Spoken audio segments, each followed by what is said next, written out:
So even though sometimes we can't really see what's going on, we don't see the outcome fully before us, and we feel all these pressures going on, there's still a time to rejoice even amidst it. And we rejoice because he is our salvation. We're kept by the power of God to manifest our salvation. It's his power, it's him who keeps us into our salvation.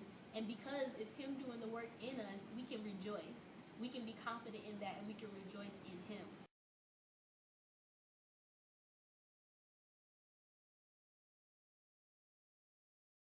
Here we see that Psalm 16, the header in my Bible, is confidence in the Lord. And going off of what we read in Habakkuk, just going off of, even through the destitution, we see the sovereignty of God.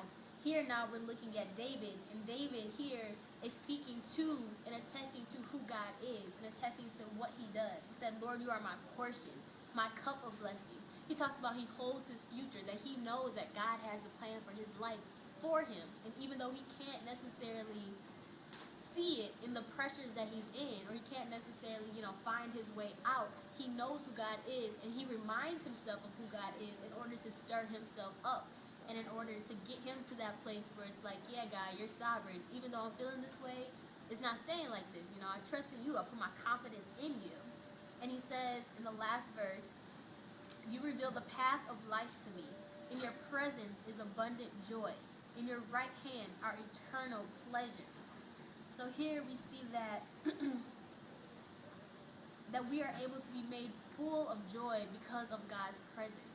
And as long as we press into the presence, as long as we really get into that place where we are intimate with our Father, with God, where we can really just be with him, be one with him, if we can just get to that place, even amidst the destitution, even amidst the dryness or the pressures that we see, joy will spring forth from that. And in that joy we can abide, and in that joy we can go, and we can continue, and we can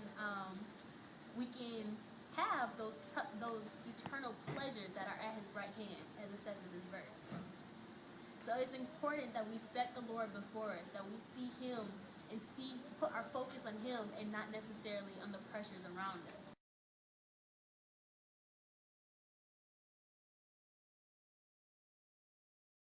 Like, even imagine a well, and you know that that well has all that life, the water, what you need. Like, imagine yourself just being so thirsty that you just really, really need some water. But the water is at the bottom of this well, right? So in order to get that water, you gotta take your bucket of joy, you gotta throw it down there, and you gotta get that mug up. So even when we feel like we're in a place of just dryness, of destitution, and where you're just so thirsty, you just need something so bad from God, instead of just staying in that place of dryness and just saying, oh, woe is me, nothing's gonna happen, I don't know why this is happening, I don't know what's going on. We gotta proactively stir ourselves up and use our joy to get what we need. We gotta use our joy to get to that place where God has us, to remind ourselves of who God is. We have to proactively put that bucket of joy out there and draw from the wells of life.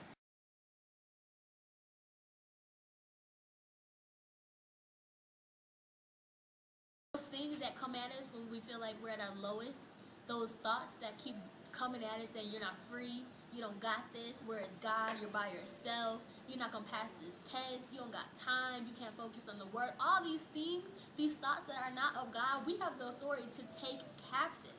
We can take captive through prayer. And we just simply bind that thing, as we saw in those scriptures, and we cast it down. And whatever is bound on earth is bound in heaven.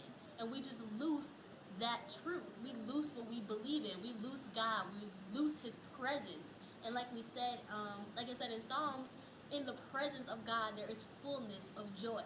So these are some ways that we can actively position ourselves, get ourselves back into position of belief in God and of our salvation. Because then it says, look at what is obvious. If anyone is confident that he belongs to Christ, he should remind himself of this. Just as he belongs to Christ, so do we.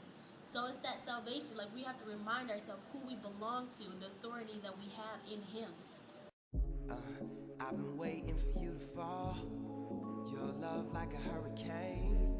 You've been waiting for me to rise.